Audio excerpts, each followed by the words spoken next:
ಸುನಿಲ್ ಅವರು ನನಗೆ ಒಬ್ಬ ಆತ್ಮೀಯ ಸ್ನೇಹಿತ. ಹಾಗಾಗಿ ಅವರು ಮತ್ತು ಸುರೇಂದ್ರ ಅವರಿಬ್ಬರು ಸೇರಿ ಒಂದು ಈ ಭಾಗದಲ್ಲಿ ಅತಿ ದೊಡ್ಡ ಒಂದು ಡೆವಲಪ್ ಮಾಡ್ತಾ ಇದ್ದಾರೆ.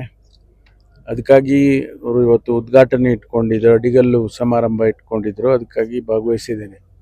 ಅವರಿಗೆ ಶುಭ ಆಗಲಿ ಅಂತೇಳಿ ಹಾರೈಸಿದೆ. ಅತಿ ದೊಡ್ಡ ಪ್ರಾಜೆಕ್ಟ್ ಅಂತ ಹೇಳ್ತಾ ಇದ್ದಾರೆ, ಇನ್ನೂ ದೊಡ್ಡದಾಗಿ ಮಾಡಬೇಕು ಅಂತನೂ ಕೂಡ ಅವರ ಉದ್ದೇಶಗಳಿದಾವೆ. ಅಲ್ಲ, ನಮಗೆ ಬರಬೇಕಾಗಿದ್ದನ್ನು ಕೊಟ್ರೆ ಸಾಕು. ನಮಗೆ GST ನಮಗೆ ಕೊಡಬೇಕಾಗಿದ್ದು ಸುಮಾರು 13,000 ಕೋಟಿ ನಮಗೆ ಬರಬೇಕಾಗಿದೆ.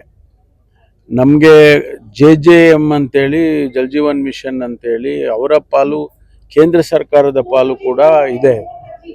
ನಾವು ನಮ್ಮ ಪಾಲನ್ನು ನಾವು ಖರ್ಚು ಮಾಡಿದ್ದೇವೆ, ಅವ್ರ ಪಾಲಿನೂ ಬರಲಿಲ್ಲ ನಮಗೆ. ಆಮೇಲೆ ಕೇಂದ್ರದ ಅನೇಕ ಯೋಜನೆಗಳಲ್ಲಿ 50-50, 60-40 ಈ ರೀತಿ ಇರ್ತಕ್ಕಂಥದ್ದಕ್ಕೆಲ್ಲ ನಮಗೆ ಹಣ ಬಿಡುಗಡೆ ಮಾಡಿಲ್ಲ, ಅದು ಬರಬೇಕು. ಆಮೇಲೆ ಇವತ್ತು 26ರ ಬಡ್ಜೆಟನ್ನು ಮಾಡುವಾಗ ಇಡೀ ದೇಶದ ಅಭಿವೃದ್ಧಿಯ ಚಿಂತನೆ ಇರಬೇಕು. ಬ್ಯಾಂಗ್ಳೂರು, ಕರ್ನಾಟಕ, ನಾವು ಸೆಕೆಂಡ್ ಹೈಯೆಸ್ಟ್ GSTಯನ್ನು ಕಟ್ತಾ ಇದ್ದೇವೆ ಕೇಂದ್ರ ಸರ್ಕಾರಕ್ಕೆ. ಬಹಳ ವೇಗವಾಗಿ ಬೆಳೀತಾ ಇರ್ತಕ್ಕಂಥ ಕರ್ನಾಟಕ, ಬರೀ ಬೆಂಗಳೂರು ಅಷ್ಟೇ ಅಲ್ಲ, ಎಲ್ಲ ಬೆಳೀತಾ ಇದೆ. ಅದಕ್ಕೆ ಅವರು ಕೇಂದ್ರ ಸರ್ಕಾರದಿಂದ ಅದಕ್ಕೆ ಉತ್ತೇಜನಕಾರಿಯಾಗಿ ಏನನ್ನ ಕೊಡ್ತಾರೆ ನೋಡಬೇಕು. ನಾವು ನಿರೀಕ್ಷೆ ಮಾಡಿರುವಂಥದ್ದು ಇರಿಗೇಷನ್ ಪ್ರಾಜೆಕ್ಟು, ಭದ್ರಾ ಪ್ರಾಜೆಕ್ಟಿಗೆ 5,300 ಕೋಟಿ ಕೊಡ್ತೀವಿ ಅಂತ ಹೇಳಿದ್ರು, ಅದನ್ನೂ ಕೊಡಲಿಲ್ಲ. ಈ ರೀತಿ ನಮಗೆ ಬಹಳಷ್ಟು ಅನ್ಯಾಯ ಆಗಿದೆ ಕರ್ನಾಟಕಕ್ಕೆ. ಅದನ್ನು ಸರಿಪಡಿಸುವ ರೀತಿಯಲ್ಲಿ ಈ ಬಾರಿ ಏನಾದರೂ ಕರ್ನಾಟಕಕ್ಕೆ ಹಣವನ್ನು ಕೊಟ್ಟರೆ ನಾವು ಕೂಡ ಬಹಳ ವೇಗವಾಗಿ ಇನ್ನೂ ಹೆಚ್ಚಿನ ರೀತಿಯಲ್ಲಿ ಬೆಳೆಯೋದಕ್ಕೆ ಮತ್ತು ಭಾರತ ಬೆಳೆಯೋದಕ್ಕೆ, ನಾಟ್ ಕರ್ನಾಟಕ ಬೆಂಗಳೂರು ಅಲ್ಲ, ಭಾರತ ಬೆಳೆಯೋದಕ್ಕೆ ನಮ್ಮದು ಕೂಡ ಪಾಲು ಹೆಚ್ಚಿಂದಾಗುತ್ತೆ ಅಂತ ಹೇಳಿ ನಿರೀಕ್ಷೆ ಮಾಡಿದ್ದೀವಿ. ಎಲ್ಲ ಸ್ಪೆಸಿಫಿಕ್ ಕೇಸಸ್ ಅಲ್ಲಿ ಅವರಿಗೆ ಪೊಲೀಸ್ನವರು ಕ್ರಮ ತಗೊಳ್ತಾರೆ. ಗನ್ ತೋರಿಸಿದ್ರೆ ಬಿಟ್ಬಿಡ್ತಾರೆ. ಅವ್ರನ್ನ ಯಾರು ಕೂಡ ಕಾನೂನು ವಿರುದ್ಧವಾಗಿ, ಕಾನೂನು ಬಾಹಿರವಾಗಿ ಯಾರಾದ್ರೂ ಕೂಡ ಅಂತ ಚಟುವಟಿಕೆಗಳು ಮಾಡಿದ್ರೆ ತತ್ಕ್ಷಣ ಕಾನೂನಿನ ಕ್ರಮ ತಗೊಂಡು ಅವ್ರಿಗೆ ಏನ್ ಮಾಡ್ಬೇಕು ಕ್ರಮ ಮಾಡ್ತಾರೆ.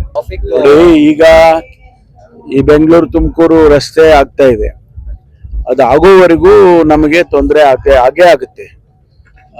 ಅದು ಒಂದು 27 ಕೊನೆವರೆಗೆ ಅದನ್ನ ಕಂಪ್ಲೀಟ್ ಮಾಡ್ತೀವಿ ಅಂತೇಳಿ ಗಡ್ಕರಿ ಅವರು, ನಾನು, ಮುಖ್ಯಮಂತ್ರಿಗಳು, ಉಪಮುಖ್ಯಮಂತ್ರಿಗಳು ಹೋದಾಗ ಹೇಳಿದ್ದಾರೆ.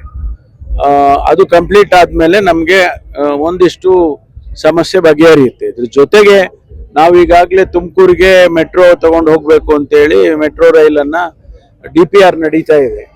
DPR ಆದ್ಮೇಲೆ ಅದಕ್ಕೆ ಟೆಂಡರ್ ಕರೆಯೋದು ಅದೆಲ್ಲ ಮಾಡ್ತಾರೆ. ಒಂದು 2-3 ವರ್ಷದಲ್ಲಿ ಮೆಟ್ರೋ ಕಂಪ್ಲೀಟ್ ಆದ್ರೆ ಹೆಚ್ಚಿನ ಅಂಶ ಈ ಭಾಗದಲ್ಲಿ ನಮ್ಮ ಟ್ರಾಫಿಕ್ ಕಂಟ್ರೋಲ್ ಆಗುತ್ತೆ ಮತ್ತು ಬಗೆಹರುತ್ತೆ ಅಂತ ನಿರೀಕ್ಷೆ ಮಾಡ್ತೀವಿ. ತೊಂದರೆ ಆಗೋದಿಲ್ಲ.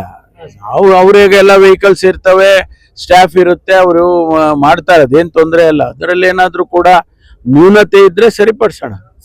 ಆಗಿಲ್ಲ. ನಾವು ಈಗ ತುಮಕೂರು ಹತ್ರ ಕೇಳ್ತಾ ಇದೀವಿ, ದಾಬಸ್ಪೇಟೆ ಆ ಭಾಗದಲ್ಲಿ ಕೊಡಿ, ಯಾಕೆಂದ್ರೆ ಇಂಟರ್ನ್ಯಾಷನಲ್ ಏರ್ಪೋರ್ಟ್ಗೆ ಹತ್ತಿರ ಆಗ್ತದೆ. ಅಲ್ಲಿ ಹೊಸದಾಗಿ ಏನ್ ರಸ್ತೆ ಮಾಡಿದ್ದಾರೆ ದಾಬಸ್ಪೇಟೆ ಟು ದೇವನಹಳ್ಳಿ, ಅದು ಅನುಕೂಲ ಆಗುತ್ತೆ ಅಂತೇಳಿ ನಾವು ಕೇಳ್ತಾ ಇದ್ದೀವಿ. ಜೊತೆಗೆ 26 ಜಿಲ್ಲೆಗೆ ತುಮಕೂರಿಂದ 5 ಹೋಗ್ತಾರೆ. ಅವ್ರಿಗೆಲ್ಲರಿಗೂ ಕೂಡ ಅನುಕೂಲ ಆಗುತ್ತೆ ಅನ್ನುವಂಥ ನಿರೀಕ್ಷೆ. ಜೊತೆಗೆ ಈ ಭಾಗದಲ್ಲಿ ಈಗಾಗಲೇ ಒಂದು ಕ್ವೀನ್ ಸಿಟಿ ಅಂತ ಹೇಳಿ ನಾವು ದೊಡ್ಡಬಳ್ಳಾಪುರ, ದಾಬಸ್ಪೇಟೆ ಮಧ್ಯದಲ್ಲಿ 5,000 ಎಕರೆಯಲ್ಲಿ ಡೆವಲಪ್ ಮಾಡ್ತಾ ಇದ್ದೀವಿ. ಅದಕ್ಕೂ ಕೂಡ ಅನುಕೂಲ ಆಗುತ್ತೆ. ಅಲ್ಲ, ಬೇಕಾದಷ್ಟು ಹೊಸದ್ದು ಪ್ರಸ್ತಾವನೆಗಳು ಇದಾವೆ. ಈಗ PRR ಆಗಬೇಕು, ORR ಆಗಬೇಕು. ಇವೆಲ್ಲ ಆದಾಗ ಒಂದಕ್ಕೊಂದು ಲಿಂಕ್ ಮಾಡಿ, ನ್ಯಾಷನಲ್ ಹೈವೇ ಲಿಂಕಿಂಗ್ ಮಾಡಿ ಮಾಡ್ತಕ್ಕಂಥ ಅತಿ ದೊಡ್ಡ ಯೋಜನೆಗಳನ್ನು ಕೂಡ ಕೇಂದ್ರ ಸರ್ಕಾರ ಮತ್ತು ರಾಜ್ಯ ಸರ್ಕಾರಗಳು ಮಾಡ್ತಾ ಇದ್ದಾವೆ. ಅಂತಿಮವಾಗಿ ಎಲ್ಲಿಗೆ ಬರುತ್ತೆ ಅಂತ ಹೇಳಿ ಕಾದ್ ನೋಡೋಣ.